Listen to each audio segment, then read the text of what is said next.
I gotta hold on. Actually, hold on one. Oh, now we're live. Hey, everybody! Welcome to a brand new installment Nintendo News Report for Thursday, March 3rd, 2016. I'm your host, Alexander Coffey. Today, joined by one Donald Terrio. You know, before today, I thought this was the only thing I was going to have to show tonight. Oh, Right, I'm missing it. I'm missing it. I'm not. like What a is it? little. Oh, It's the yeah, horn. yeah. Yeah. A Yes, little pocket something, something. I still have my. I'd like to thank EB Games Canada for completely violating the street date. Did I ever? I mean, brief aside. I walked into a Best Buy a couple days before Fire Emblem came out and tried to buy a copy of Fire Emblem Birthright, and it led into like this dude at the cash register losing his mind, and then like being like, "Why was this out? Who put this out there?" And then I just walked out, not with the game, but I was just like, "Nah, okay, yeah, you're not gonna sell it to me. I'm gonna leave." Yeah. But. The other voice you're hearing is one site director of NintendoWorldReport.com, one Mr. Neal Ronahan. Hey everybody! Metroid Prime Federation Force is Game of the Year 2016. Who's with me? Yeah! There's a little preview of the last thing we're talking about in this episode. It's a team. It's a little tease. Let's talk about this Nintendo Direct. Let's have the argument that probably will be a very short argument, but just like we got to talk about it. I think this Nintendo Direct was slightly different than other Nintendo Directs in the past, and it's because it wasn't taking as much time on each individual segment as I think past Nintendo Directs would. That's my opinion. Maybe I'm delusional. I acknowledge that. I'm delusional about lots of things. But in this case, I would say there are slightly subtle changes. I don't think it's enough to be like, this is a brand new format, like Kimishima said was going to happen last year. I think this is just an evolution of the format. Much like, go back and watch that first Nintendo Direct. Shit's cray. Yeah. Like what they, I mean, it just seems like a further refinement of what came before. I don't think this is a big shift. I think it's just continuing to evolve, and I think what they put on today, it was too fast almost. Yes. Okay, so you agree that there was like a certain speed to it that there wasn't in the Yeah. past. Okay. Maybe not what was in the past, but like, because I think the November one was kind of speedy too, but this one, there was a lot of, it was quick fire announcements.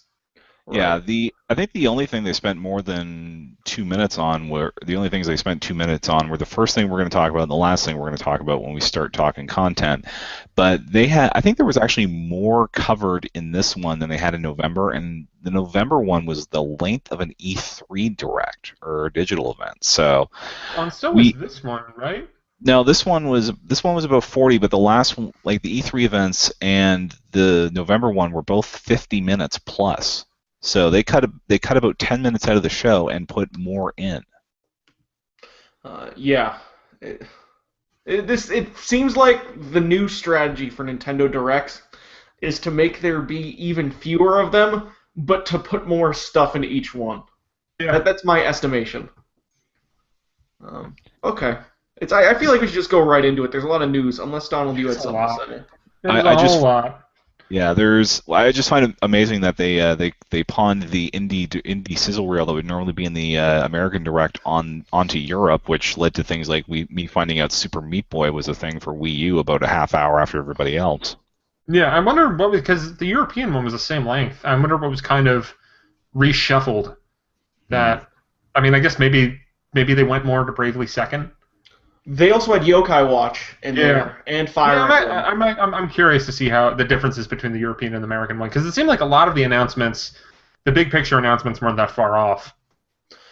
One thing that is worth mentioning is that even though it had kind of happened before, now in this Direct, Bill Trinan is fully the new host of Nintendo Directs. Yep, totally. It's just something worth saying. I mean, that was in the November one was too. I think Reggie showed up for the intro, and then I think Trinan took it from there. Right. Yeah, No. there was no Reggie this time, which disappointed about 90% of the people who make GIFs on the internet.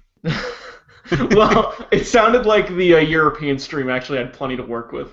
Yeah. Yeah. There's just Shibata, the European president, just dancing to Yokai Watch. I've seen GIFs. It's pretty magical.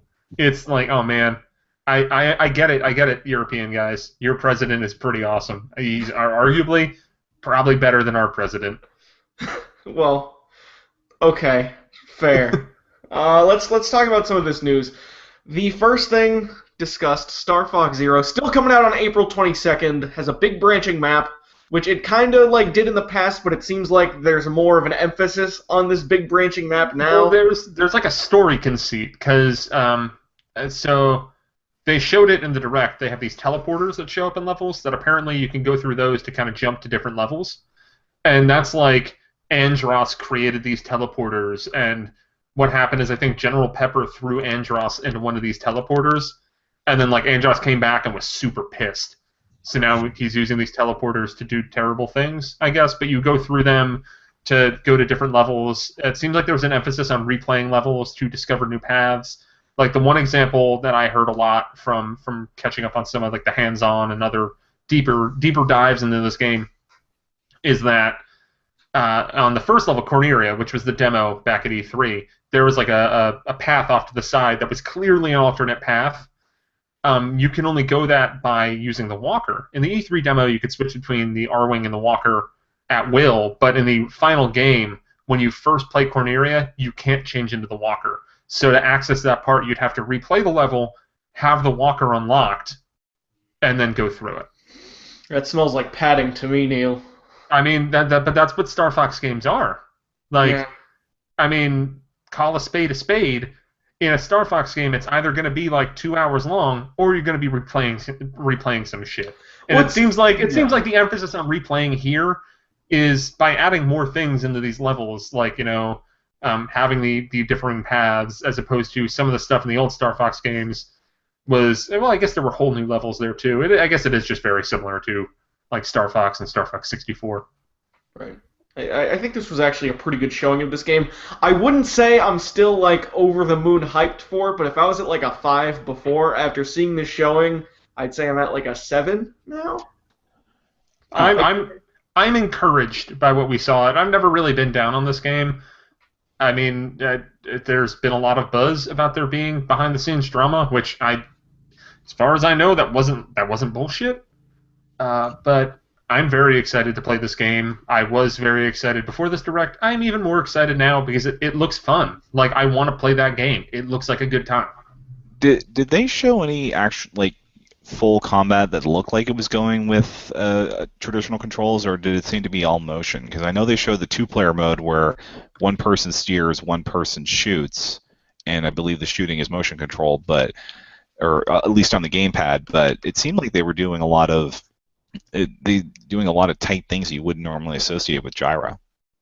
Yeah. I mean, there is, and I know, Donald, you frequently bring this up, there was the tweet from the Nintendo Twitter account from Iwata back at E3 2015, where he said that Star Fox Zero would feature normal controls in addition to the motion controls. As far as I know, there was no mention of that in the stuff today. There could be like some hands-on that I didn't see that like asked that question and got an answer. But as far as I know, there has been no comment on if there are traditional controls in this game. Personally, I don't think there will be. Right. The only thing that there was mentioning controls is the new 2-player co-op mode, which is basically one person uses the Pro Controller, one person uses the gamepad. But other stuff that happened during this segment. That 2-player mode also looks pretty dumb. It looks stupid. Like, I'm gonna be reviewing this game. I will play that for review. I think if I weren't reviewing it, I probably would never touch that. It follows the latest in a long trend of 2 Star Fox games that both have a really dumb multiplayer mode. Dude, Assaults is awesome. Oh, I was talking about Star Fox 64 3D. In Command, yeah. Well, and also, in Star Fox 64 3D, it's very good if you have 3 people locally to play it with. And you only need 1 copy of the game, so that's cool. Like, the couple times that I've played that local multiplayer mode, it's great. It's just that, when the fuck is that ever going to happen? Might happen for me this weekend. The other thing that was enormous...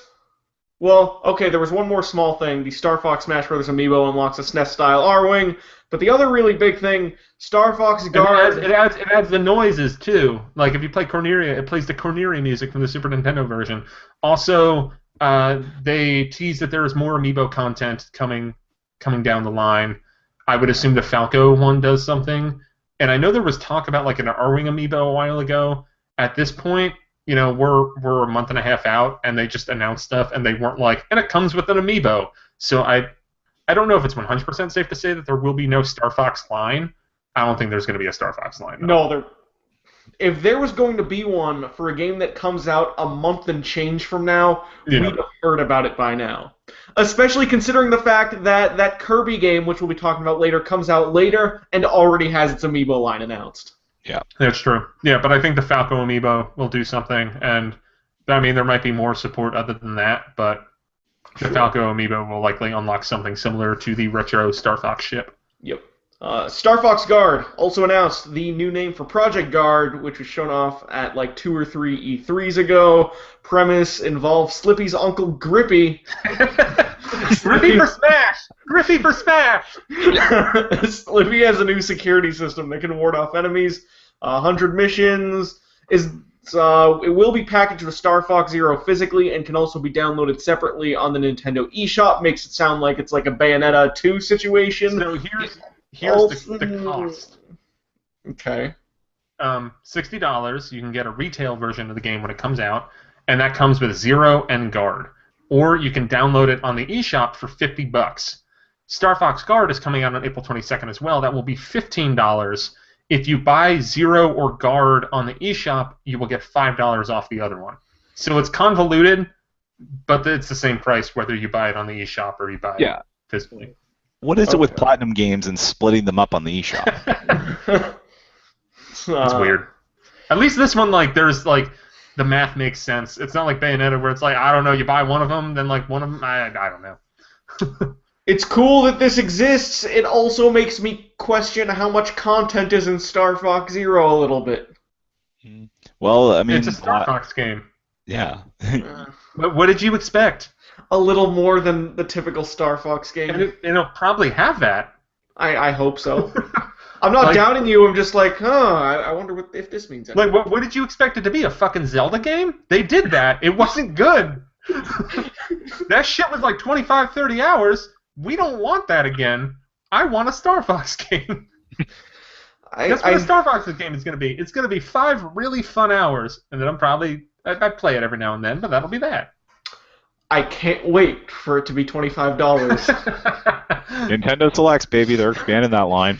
I don't think it's going to sell enough. Like July. It'll be like Star Fox Zero joining Nintendo Select. It just launches as a Nintendo Select. Okay, that's all we need to talk about Star Fox Zero. Let's talk about the great practical joke that they played on us during the Nintendo Direct. Paper Mario Color Splash. You mean Paper Mario Sticker Star 2? That's what it looked like to me. This was really funny. It was really elaborate how they made that full CG trailer. And they're like, "Come on, guys, this is a new game." But seriously, I wonder what the new Paper Mario game is gonna really look like. Wait, what? I wonder how it's going to play, because we got about a 30-second trailer showing there are objects in the world, but we didn't see any sort of combat, anything like that. They showed combat. Admittedly, I have not had a chance to watch this thing in full because I was trying to read stories at the time. They showed gameplay. I have trouble believing this thing exists. Why? Because they showed gameplay for a game coming out later this year. No, it's... You know it exists because there's already a petition demanding it be canceled, because fuck you, Internet. No, it's... I wasn't behind the Metroid one. This one I'm like, I'm a little more behind this one than I was with Federation Force. I'm so confused. Did we watch the same Direct? They showed gameplay for this game. No. We watched the same Direct. I'm just having trouble with the fact that Intelligent Systems concepted this, approved it, brought it to full production. We found out the riddle of Paper Mario, which is that Vanpool's been making it under Intelligent Systems name the whole damn time. Are you sure it's not just Arzest? What? Are you sure they didn't just hand it to Arzest? Because I'll get this game regardless whether I'm reviewing it or not because I'm broken. But I'm gonna boot this up and it'll just Intelligent Systems will be crossed out and it'll just say Rtoon. And I'll be like, we brought back Rtoon. They don't Rtoon exist anymore. Like they went back in town and was like, we just took Blinks the Time Sweeper, made it a Paper Mario game. This is going to sound really like all or nothing and really over dramatic. This announcement, even though it's still really early, might have crushed all hope I've had left for the Paper Mario series. Between Paper Mario, Super Paper Mario, and then Sticker Star, and then Mario and Luigi Paper Jam, Which is great! Paper Jam's awesome! Yeah. It's But a great game. It's more of a Mario and Luigi game than it is a Paper Mario game. The fact that they stuffed Paper Mario in there loosely. But it works. Like, it fixed a lot of the issues that came in Dream Team. And, like, Super Paper Mario, I feel like there's been a lot of revisionist hate for Super Paper Mario, and that game is way too talky for its own good. It has a lot of the same issues as, like, for example, Mario and Luigi Dream Team, which Dream Team is also not a terrible game. It just doesn't know when to shut up, and that's the problem with Super Paper Mario. But I thought a lot of the actual gameplay when you would get to it in Super Paper Mario was pretty good. And my big beef with Sticker Star is that everything about it looked great, it sounded great, and then it would be like, why am I even fighting? Like, I just need to look up the FAQ, figure out what dumb sticker I need to bring in, solve the puzzle. Let me put it this way. It went from the original game being, in my opinion, one of the best RPGs ever, to a sequel that improves on one of the best RPGs ever, to a pretty good game, to a very disappointing game, to second fiddle, to Paper Mario Color Splash.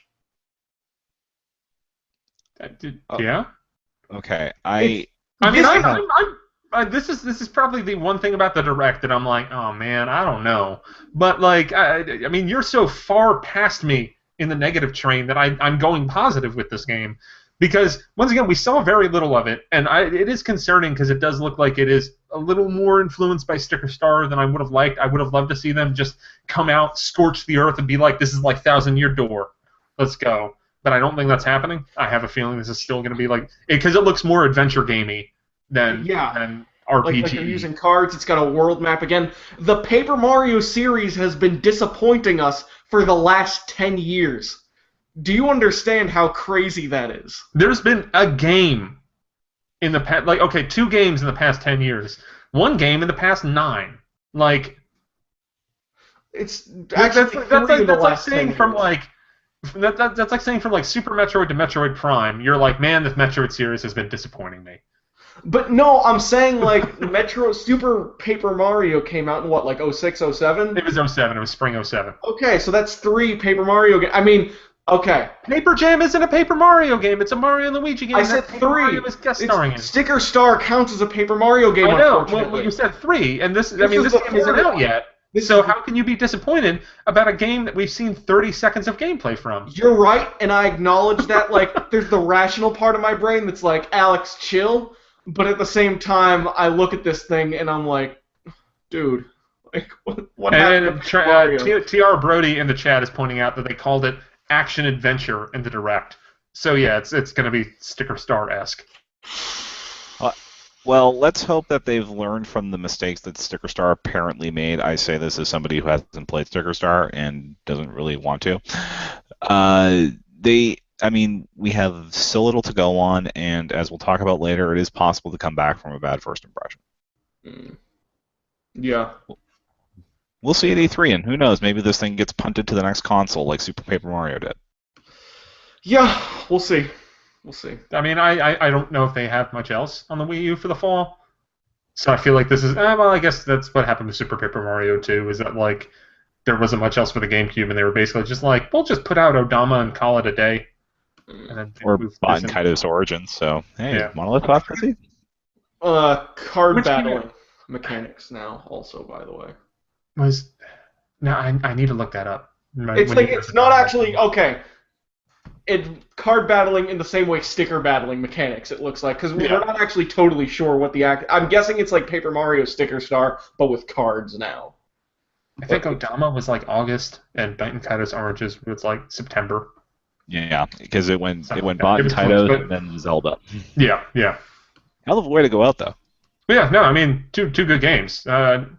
trying to track down a copy of Ben Kaido's Origins, but that has nothing to do with this direct.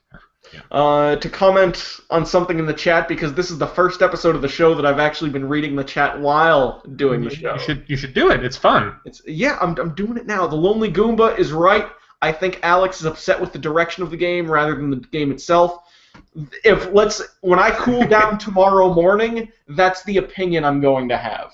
That's relative. This is heat of the moment. This is hot takes. This is heat of the moment. Hello, Andy Gergen, by the way, and Andy Gergen is also popping up in the chat. So hello.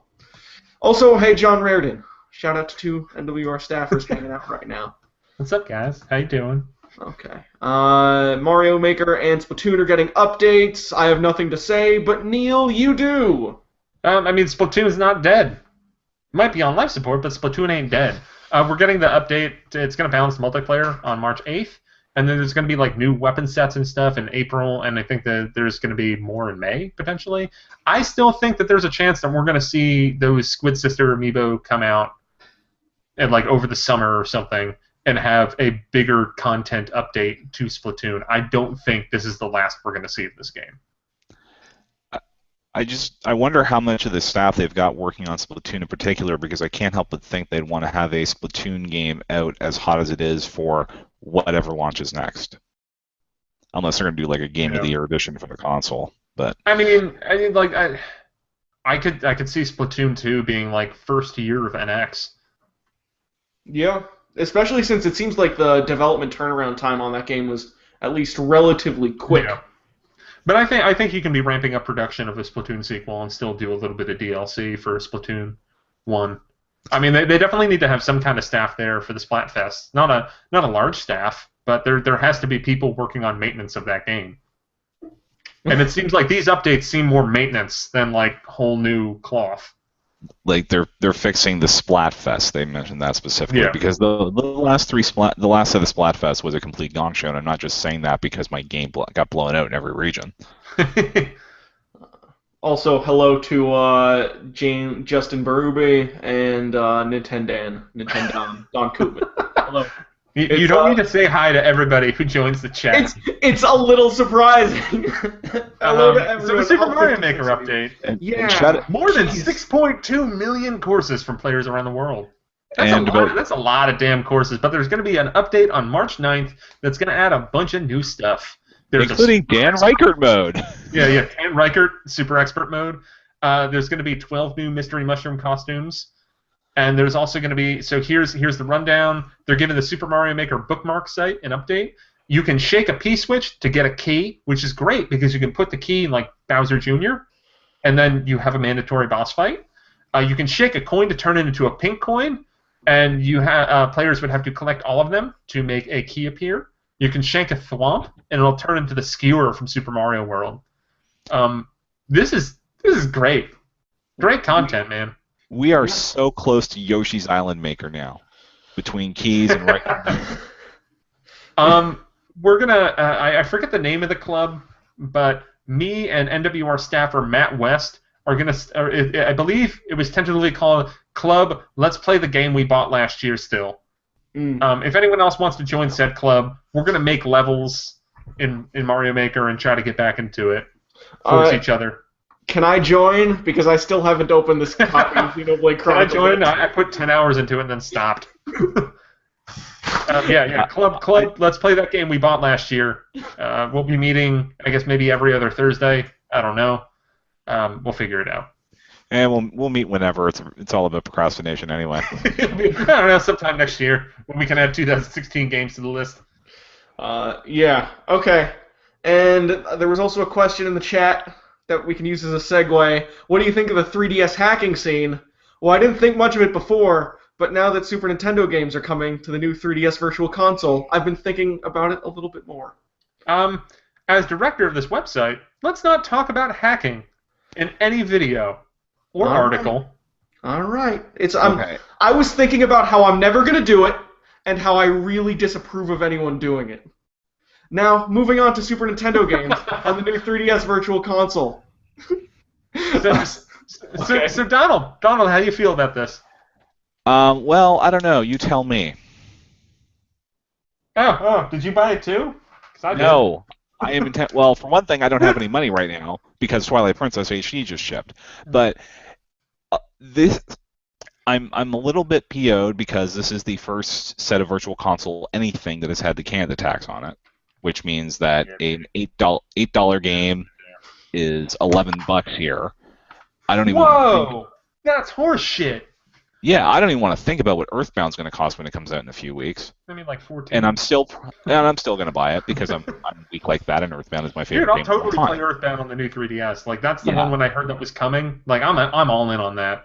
Yeah, but the other thing is, there is a legitimate reason, especially since they talked about My Nintendo during this thing, and yet there's no accommodation for the fact that I already own Super Mario World on the Wii U and the Wii. There's no accommodation for Pilotwings or F-Zero either. And this is very true. And we're supposed to be going to this new account system right now. If not by the end of the year, we have new consoles to do it. But you would think that we would at least have a $1.50 upgrade option or side grade option. Yeah. I mean, we were talking about that before the Direct even happened, where I think our general conclusion was like, nah, it's just gonna be $7.99. But we were hoping maybe it would be the best case scenario was $1.50 to side grade or downgrade or however you want to say it. But that's not what they did. However, it is worth noting in Japan, I believe until the middle of the month or something, all of the new Super Nintendo games added to the new 3DS are half off if you have a My Nintendo account. And Europe is doing the one if you buy one of the Super Nintendo games because they're getting theirs parceled out the next 4 weeks. Yeah. If you buy one, you get 150% off, but that's not My Nintendo dependent. Yeah. Yep. And that's cool. I mean, that would be nice if Nintendo of America did something like that. But, and I when this leak cropped up yesterday that this was going to happen, I think I made some comment to the measure of, man, there's no way I'm going to buy Super Mario World again. And I bought Super Mario World again before this show. Well, Neal, that's my own part of the fault. problem. I'm aware Super Mario World's a pretty great game. I'm probably going to buy Super Metroid. I'll probably buy Earthbound. If I have a really sad night, I might buy Donkey Kong Country 2. If I have an even worse night, then I'll probably buy Pilotwings. fair enough. That's the way. If you see a tweet that Neal's playing Twilight Wings, if you see a tweet that Neal is playing Pilotwings on his new 3DS, then you know something bad happened. So just keep an eye out for that. The problem is I want to vote with my wallet and say no, this is BS. Come back with a better deal, but you know what? March 24th, Earthbound comes out. Yeah, I'm buying that. Yeah. I know it. All right, there you go. Moving on to Tokyo Mirage Sessions # Fire Emblem. 3.5 years after the game was announced, North America will finally. It's not hashtag. It's sharp. No, it's. I know it's sharp, Neal. Sharp. I was being a goofball. I was playing pranks. 3.5 years after its debut, North America will finally get to see what Shin Megami Tensei Cross Fire Emblem meant, with a game whose title doesn't reference the fact that it's a Shin Megami Tensei title. It does. TMS. Flip it around. Okay. Oh. So when I go into a game, I'll go, oh, the newest Shin Megami Tensei game. It'll be like, I'll see because the box in a mirror. Like, oh, okay. And now that it says #FE, I also know that it's the crossover between Fire Emblem and Shin Megami Tensei. But it's probably also fitting because it sounds like this game has barely anything to do with either franchise. There's references to both all over the place, as I think we've talked about on the show before. I'm down for this because yes, you transform into Fire Emblem characters in combat, and there's enough. It's in Tokyo. Tokyo's going to get blown up at some point. Yeah, this is pretty much Shin Megami Tensei. I am very intrigued by the fact that this is subbed only. I can sort of understand why, because they want to keep the music the same. I am very curious to see what happens with the end of Chapter 2. So what's the end of Chapter 2? Happened at the end of Chapter 2 again? Spoiler alert for the next 40 seconds. Be quick, Donald. The end of Chapter 2 involves a segment that friend of the show, Seren McNulty, referred to as possibly violating child porn laws. Oh. All right. Hope they do the smart thing with that. Don't know what it is, but hope they do the smart thing with that. Okay. Spoiler alert over. Also, June 24th, the game is coming out. And and Europe gets it the same day, which I think is illegal in some jurisdiction. That an Atlas game comes out the same day in Europe that it does in North America. They might have meant 2017, Donald. Yeah, that's true. It'll get delayed. It'll go to definitely crane training planned. Okay. Also, cool sub-feature thing. Subtitles with Japanese voice acting, which I think was really a case of we don't want to spend money on this, and also we can call this a feature. I mean, if you looked at Fire Emblem, though, like people were upset that you couldn't transfer to the Japanese voices. So people seem to care about it. Yeah. But yeah, no, it's totally a cost-cutting measure. So I'm curious. I know, Donald, you're all in on this game. Alex, where do you stand? I'm not sure yet. I guess here's what I'm thinking. The Fire Emblem and Shin Megami Tensei parts I don't care about at all. In fact, if it has nothing to do with those games and is just a cool, weird Japanese Persona-style game, I'm more into it then. I don't know what this game is really enough yet. Yeah, I mean, it looks...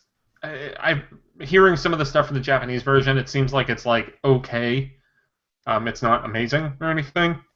But the concept of it just seems so ridiculous that I feel like I'm going to need to check it out, but I'm not optimistic that I'm going to be a huge fan of it from what I've seen so far and what I've heard. Yeah. This is the closest I think we're going to get to a Persona game on the Nintendo platform for a good while. So if you weren't down with, say, Persona 4, then this is probably not in your ballpark. As for me, shut up and take my money. Yeah, it'll probably be more of a Persona game than Persona Q was. Persona Q, $20 on the eShop this week, by the way. I'm still not getting it. I need about $5 or $10 more to drop off. It'll happen. I mean, it's the Atlas way. Just give anything enough time, and it'll be like $8. It's actually been holding out much better than other Atlas games have. There's probably some kind of like chart that Atlas has that it's like, okay, when we drop it down to $20, if it doesn't sell that much, then next time we drop it to $15. Sure. So they're probably still getting the sales at $20. So maybe the game is to try to conspire with everybody to be like, it went on sale, don't buy it, and then we'll drop the price quicker. I don't know. How long did it take for P4 Golden to get to $10 on the Vita? Probably. I don't know. I bought it for like 20. I think like a year after it came out. I bought it full price because I'm weak. I got it. That was actually a very old review copy of mine for a different website. One of the best games of all time. Next time it goes on sale again, I really recommend people buy it. That's all. Next thing up, Disney Art Academy. It's real. Here's the part of the direct where we can talk about that Rainbow Leak again. Oh, really? Are we going to do that? Nope. Monster Hunter Generations announced for the West. Disney Art Academy did get announced, but we already May knew 13th. it existed. The only thing I want to say, May 13th. Yeah, that's the only thing I really want to say about this is that it seems like they're cleaning up the UI pretty heavy because it's a Disney product. Probably. And Bill Trinan was really excited to say the Frozen was in it. Yeah. Well, I think the people buying this game are really excited that Frozen is in it. But I honestly, because Frozen's in it, I really think this game could outsell Uncharted 4. Yeah. Because Frozen fans are that nuts. I mean, if we take a step back and just look at the concept of Disney Art Academy, brilliant. What a good idea. Very good idea. And there was that rumor that cropped up like a week or two ago about Disney making movies with Nintendo. That's another good idea. Yeah. That would be a good idea. Disney seems to be good at taking things that people loved when they were younger and making them into very successful movies. The other thing I will say, commenting on the rumor that both apparently predicted this and the new Pokemon games, it also suggested the idea that the Disney Magical Castle game is... Magical World. Magical World. I love the first game, but the sequel, it's suggesting that that's going to happen at the end of the year. And it's worth noting. That rumor, I haven't looked down to see like what was announced here and does it match up. I guess Kirby could be codenamed Tort City. Who knows? But Disney Art Academy was leaked on a retailer before the rumor even was posted. Okay. But I raised. It seems like more of that rumor might be right, but it's also plans change, and the whole thing like it's very vague, so you don't even know like Kirby could be Tort City. I guess maybe Rhythm Heaven's Cadillac. Who knows? Yeah, and then also, it's in anyone's defense, including mine and Neal's, who thought this rumor was bullshit. Any rumor that promises a game called Pokemon Rainbow should be taken as bullshit immediately. We didn't know that it was like Niji, and then also there was two versions, and then also that it was based on the way it was presented at the time. Assuming it was fake was the right decision. Yeah, and I think that there's a lot of stuff in that rumor that's vague enough that it could fit like a number of things. Because I mean, like I said, like you look at what some of those codenames were described as, they could fit probably every 3DS game that was just announced. Right. Yep. Absolutely. Monster Hunter Generations announced for the West finally. Also leaked in that like file list from yesterday or whatever. It's basically it's Monster Hunter X. It's crossing as Monster Hunter Generations coming out this summer. Owners of Monster Hunter 4 Ultimate will receive a save data bonus. And then there's also going to be a Fire Emblem collaboration, much in the vein of Zelda, Mario, etc., happening before. Monster Hunter 4 Ultimate was awesome. I'm going to play Monster Hunter Generations. Yeah, and it's coming out over the summer, which I think this might be one of the quickest turnarounds for a Monster Hunter game. Yeah, I don't know. Because I guess X came out last fall? November. Yeah, it was November or December in Japan. It was very late in the year there. Actually, I think it was December because I was getting Christmas gifts when 8-4 was talking about it. But with this one, I really wonder what the extent of that save bonus is for Monster Hunter 4 because I put about 90 hours into that. And I was talking to somebody today who put about 1,400 hours into it. Whoa! So he could probably win the game if they scale it to time played, but they probably won't.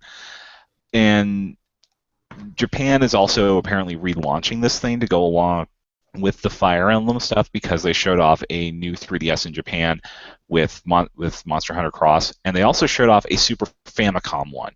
Yeah, wow, that does look very nice. That Super Famicom one might make me break down and import a new 3DS. Damn region locks.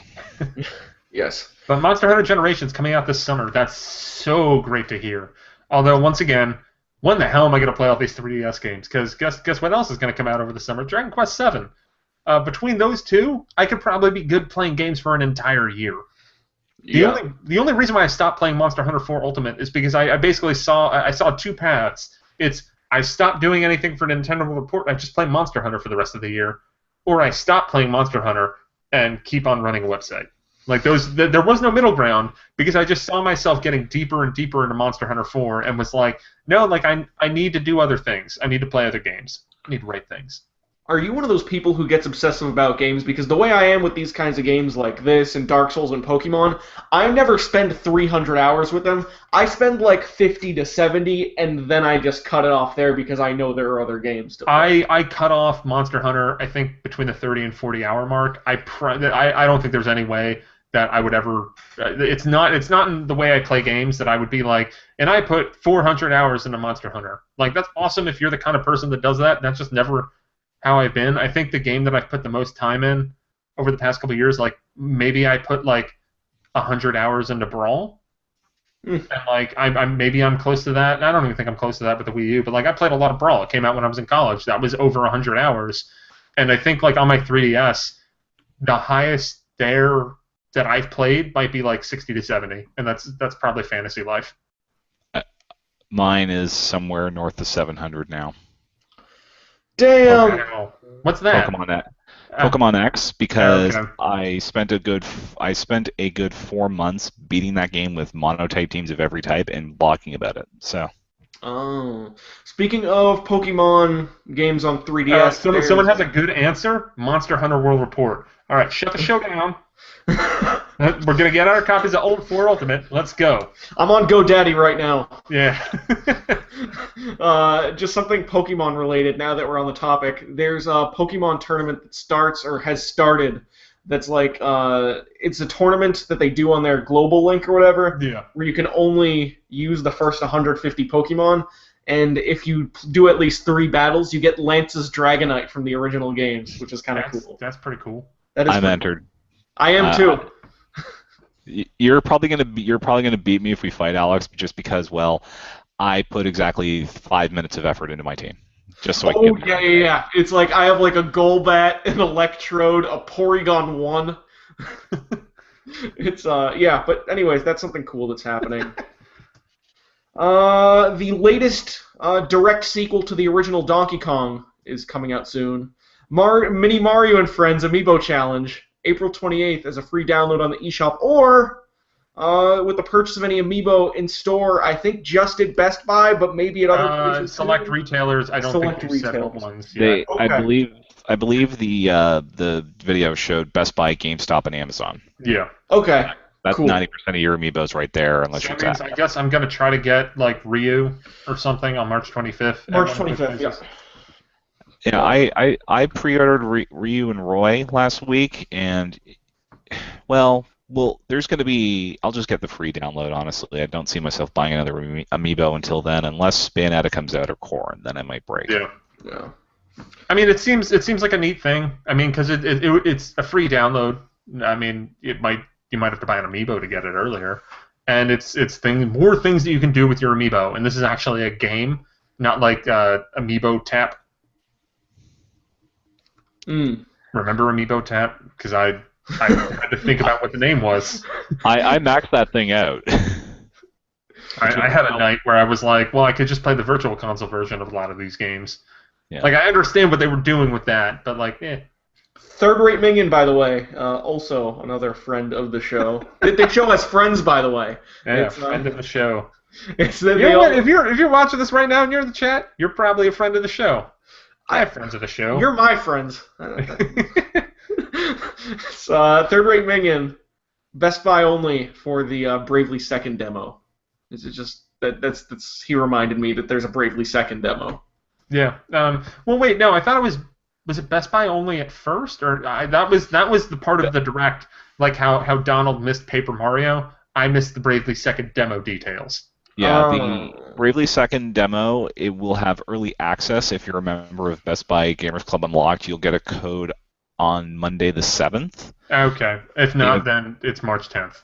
Yeah, you're March 10th. So looks like I'm stuck waiting 3 days because Best Buy Gamers Club Unlocked doesn't run up here. Wait, so because I'm a member of Gamer Club Unlocked, I'm just gonna get an email with it? Yeah. Even though I didn't pre-order anything? And It just says, I'm looking at the press release right now, Best Buy Gamers Club Unlocked members will receive a unique 16-digit code to access the demo early on March 7th. Well, Donald, you might be getting it 3 days early.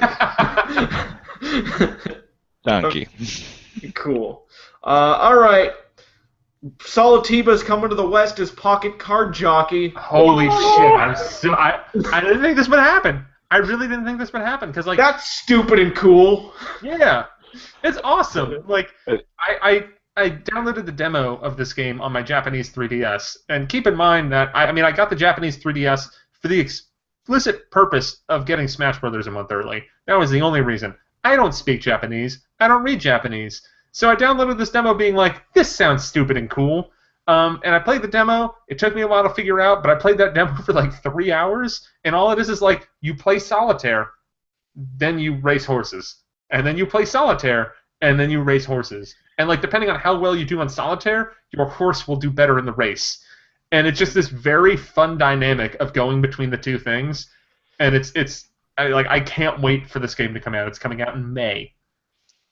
Yeah, this was the one moment that I legitimately yelled, "What the fuck?" out loud. Yeah, like I didn't think there was any chance of this coming over.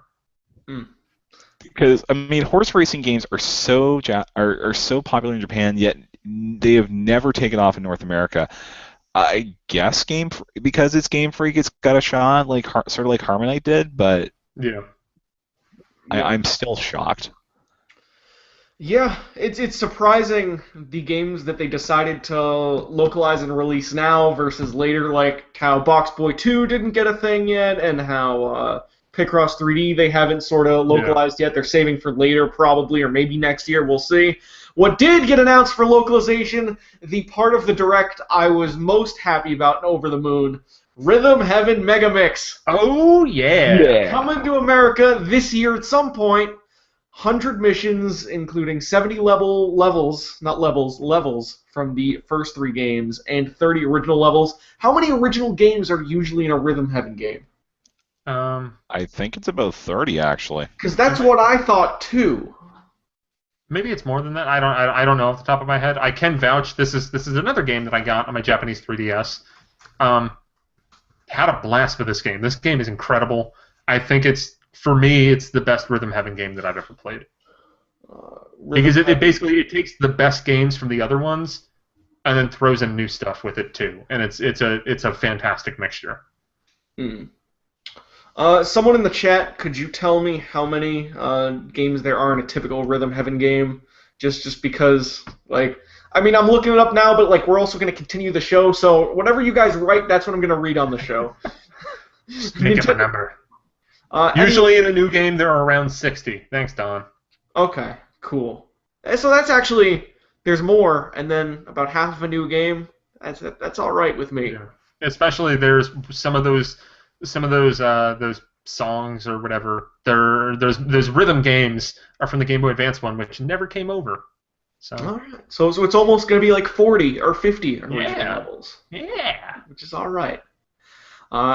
So for my notes, like I had like either full news stories or bullet points or something else. I just had one line for this news story. Lost Reavers looks like shit.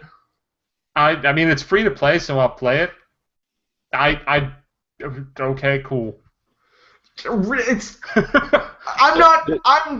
I should try not to be too negative, but did you see that video? 15 frames a second. Yeah, like.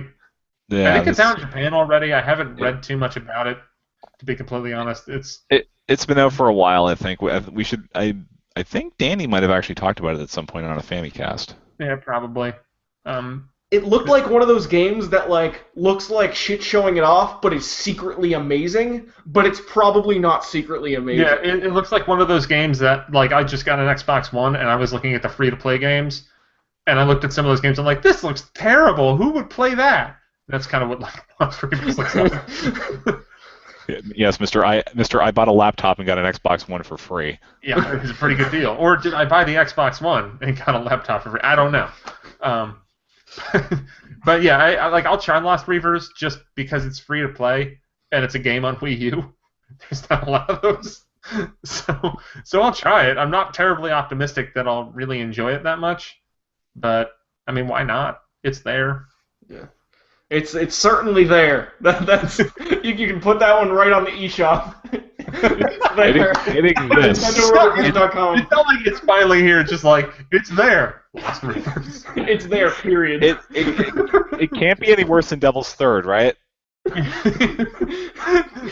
a box quote quote from for Nintendo you. World Report. Put that on like Lost Reavers. If it ever gets a box release, being like quotes, it can't possibly be worse than Devil's Third, right? Followed by it's there. All right. Couple more things we got to talk about. 2 more big things. Kirby. Wait. We got breaking news from Don. He put around 10 hours in the Lost Reavers. There's a lot of cool things about it, but the action is mundane. Fair enough. Lost Reavers existing out of 10. It's, you know what? I never said Lost Never Reavers shut up entertainment. That was wonderful. Lost Reavers isn't shit, probably, but it certainly looks like shit. 2 more things. Kirby Planet Robobo Bobobot. And an Amiibo line was announced. The game looks very good. It reminds me. I mean, Triple Deluxe was excellent, and this looks like it's a direct sequel to Triple Deluxe. Okay, here's my question: are those Kirby Amiibo going to work with Rainbow Curse? I would assume Kirby DDD and Meta Knight would, because that's the way Amiibo work. Correct? Because I've never been able to find one of those in the wild for love or money, and I at least want to see what those game breakers look like. But the game Kirby it looks pretty cool. It's Triple Deluxe 2, and they added mech stuff. Yeah. And that Kirby- box art, you guys see that box art? It's just a giant mech and a pissed off Kirby. It's awesome. And that's even the box art in Japan before anybody asks. Wait, is this one of those things where like Kirby always looks pissed on his box art? Yeah. Yes. Yeah, no, that the American games almost universally, I think there's like 2 games where he's not angry. But like you can look at the Japanese box art for most Kirby games and he's like, and then you look at the American ones and he's just like like Kirby's got a shiv. He's coming for you. Kirby will fuck you up. Now that one can go on the box. So yeah, it's Kirby Triple Deluxe 2. It's got mechs, it's got new stuff. The Amiibo line, which is Kirby, DDD, Meta Knight, Waddle Dee, unlocks special. And they're all on stars and it looks abilities. adorable. Right. And all the other Amiibo that's not Kirby, you can also put in the game. It'll give you like a random power-up. Or like in the case of Mario or Link, like it'll give you like fire. I don't think it's a random one. I think it's for each one there's one associated with it. They might not all be as clean as like Link Sword, but I think that might be what it be, is that each one has a specific one that at least touches on the character somehow. So arbitrarily generated. Yeah. I hope Chibi Robo gives Chef. That'd be that'd be great. Who would give? Well, Dr. Mario would give him the new Doctor ability. Because I did love that, like, and he's got new abilities, and it's just like him as a doctor taking out like a clipboard and just beating someone over the head. Kirby's gonna fuck you up. You cap a Jigglypuff and you get sleep. June 10th, it's coming out on the Nintendo 3DS. Also, there's going to be another like Super Smash Bros. Knockoff in it. Yeah, except for this one, it's you team up with 4 people to defeat bosses. So that seems cool. Yeah, it's cool. Team Kirby Clash. So that means that's probably due for an eShop version in September. Okay. I mean, that's what they did with the other ones, and actually, I don't like they kind of came out because I think they almost came out of nowhere. What is it? DDD Drum Dash and Kirby Fighters, the eShop versions. Yeah. Both of those are excellent. Like that DDD Drum Fighters game is real underrated. So Neal, are we playing this Kirby multiplayer at E3 or something? Yeah, sure. That sounds awesome. I'm Okay. very excited for this game, and yeah, it'll be the E3 game, I guess. Yeah, it will be the E3 game, just like how Game & Wario was a couple years ago. And then there's this weird like last game we can kind of talk about, or we don't have to. It's Metroid Prime Federation Force. No. What about Dragon- 2016 Game of the Year Metroid Prime Federation. And also, just need to say, Dragon Quest VII looks hot. Coming out sometime this year. All right. And there you go. There's our Dragon Quest VII minute. They're like 10 seconds. Metroid Prime Federation Force, later this spring, still exists, not yet canceled. This might have made it worse. No, of course not. But what was surprising about this was that they showed it with like perfectly good intentions, but it ended up, I think, making it worse. It just reminded people of how much they were like upset about Metroid. Not you, like, or Neal. No, I know. It's... Oh yeah. Go on. Are you done? It's just they made it worse, and I think I was joking on Twitter earlier that like Paper Mario is the Jeb Bush campaign of video game series. Metroid Prime Federation Force is the Jeb Bush of video games. Okay. First off, I think that if this is how they revealed the game with Tanabe explaining it, night and day between how the public is reacting to it. And I think that when we, years from now, when all we're doing is playing sequels to Metroid Prime Federation Force, and Nintendo's next system is the Federation Force Super Ultra 64, I don't know. But like looking back, like 5 years from now, looking back at this game, the problem with it will always be the opening reveal at E3 last year, because they had Blast Ball, which people were like, "Oh, is that a Metroid game? Is that a Metroid game?" And then they had that like sparse trailer during the digital event the next day, or I guess it was 2 days later. But they had that sparse trailer there that just gave a very poor showing of that game. And I think if they if they announced this game at the digital event where they had Tanabe come out and be like, in 2009 I wanted to make this game, but then like there wasn't the capabilities, so I was working with Next Level Games on it, but then we put it to bed. They made Luigi's Mansion. We came back to it when the new 3DS came out, and then we started working on it again, and here it is. Here's what we have so far. It's not a Metroid game exactly, but it has those elements. Samus is going to be in it. Like, they had to do that day one, and they didn't. And yeah, I don't think there's anything in the world that this game could do. They could just be like, guess what? There's a mode where it's Metroid Zero Mission 2. Like, that could be a mode in the game that unlocks, and I think people will still incessantly downvote this on these videos on YouTube. I think there will still be petitions. I think people will always hate this game because of that first impression, and that sucks. Because what I saw from I watched some gameplay footage before this, what we saw explained to us in the Direct, I think this game looks awesome. I can't wait to play it. I think it should have been new 3DS exclusive. Do you think that would have done anything for the art style? Because I don't think that. I think that would make it worse. I mean, like, sales-wise, it would be worse, but I think, like, this game that people were so upset by, there's no way Nintendo couldn't anticipate, like, a little bit of how people were going to react to this. Yeah. I think that, well, there might have been, like, a couple dudes being like, hey, everyone's going to be pissed. And a lot of people in Nintendo being like, oh, it'll be fine. It wasn't fine. Well, show the game, it'll be okay. And then they were wrong. And then there's like those couple guys sitting there like post E3 meetings just being like, I fucking knew it. Here's the thing, Next Level can make one hell of a multiplayer game. I had a lot of fun with the Luigi's Mansion multiplayer, which I think was the most underrated part of that game, to be honest. So I trust these guys, especially since they've sort of refocused Metroid as a class-based shooter, which is really intriguing to me to see how they pull that off on the 3DS. I mean, it looks like it's in a way a sequel to Hunters. Like, I mean, not direct. I mean, kind of, but I mean, like the spirit of it, because it seems like if we take Tanabe's timeline at face value, Hunters came out, he was working on other stuff, working on Metroid Prime 3. After that wrapped, he was like, that Hunters game, we should do more with it. We should make it. We should make that for a better system. And that's what they're doing. And I think this game looks very fun. Like, I'm excited to play it. I wish I could go to WonderCon because apparently it's going to be playable there at the end of the month, and then it's going to be coming out. I think this might be one of those games that like they'll give us the release date in a couple weeks, and you'll be like, oh wow, the end of April, seriously? And we'll be real. It'll be like Pokken Tournament. Like, that's what I feel about this release date. Or it could be delayed until summer. I mean, either way.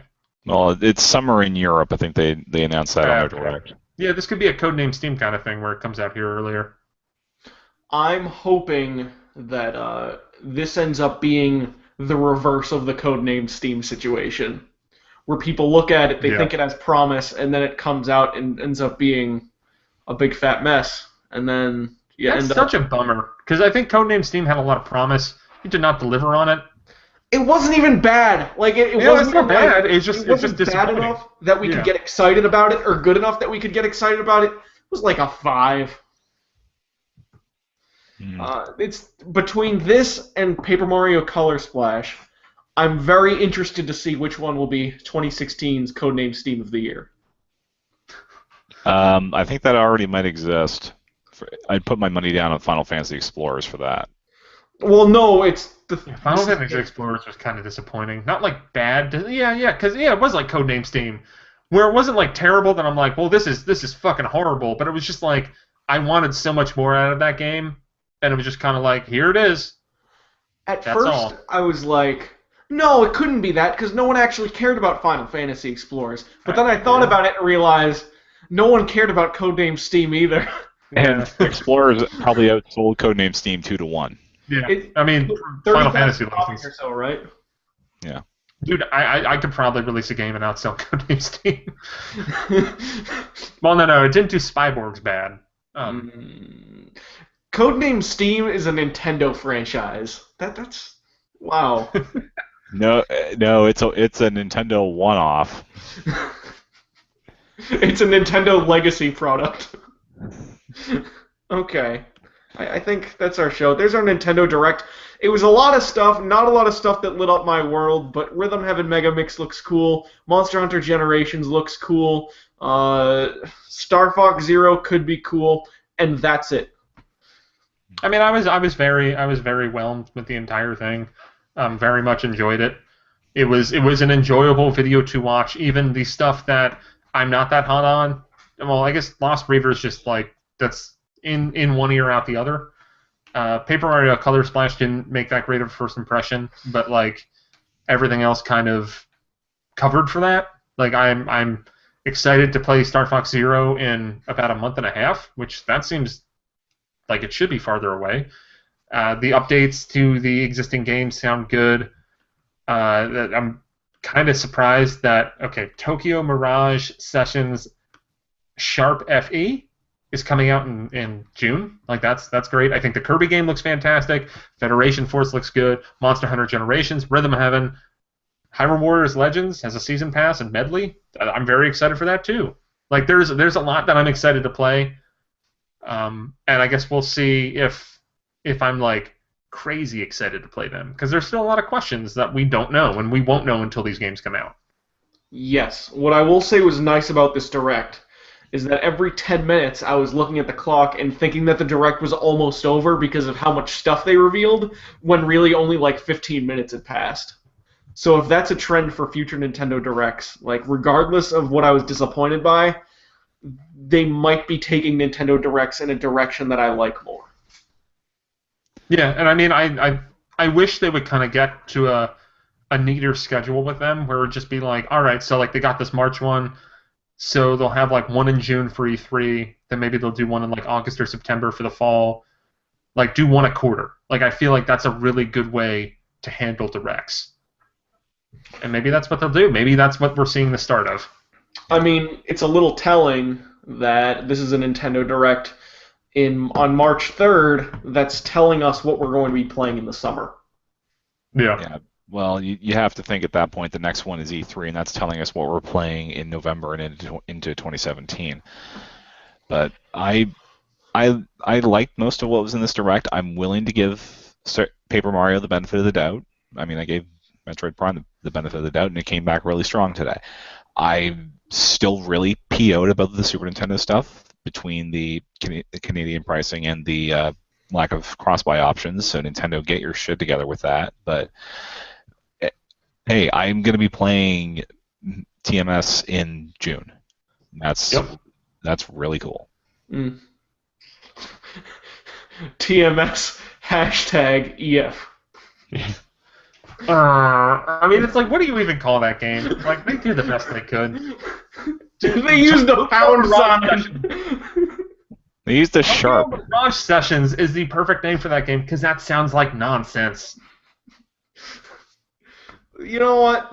That's our show for this week. We've been going for an hour. That's enough. That's enough. I'm Alex Kalafi, joined by Donald Terrio and Neal Ronahan. Neal Ronahan's on Twitter at nron10. You can also find his work at nintendoworldreport.com. You should keep an eye to this very channel that you're on. After this, I'm going to be teaming up with John Reardon to do some deep dives, analyzing videos and poking out the details that we glossed over here. John Reardon, who joined us this week as a text-based host. Thank you very much.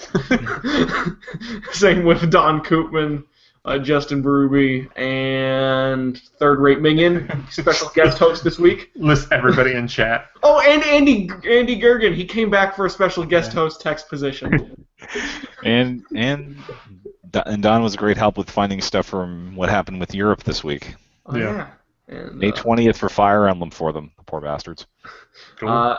Oh, yeah. Neal's on Twitter at Enron10. Donald's on Twitter at DonaldMick, DonaldMick. Also Nintendo Free Radio, if you want to hear his other podcast. And then I'm also on Twitter at CULAFIA Kulafia. Thank you very much. That's a show. See you next week. Bye-bye. Bye, everybody.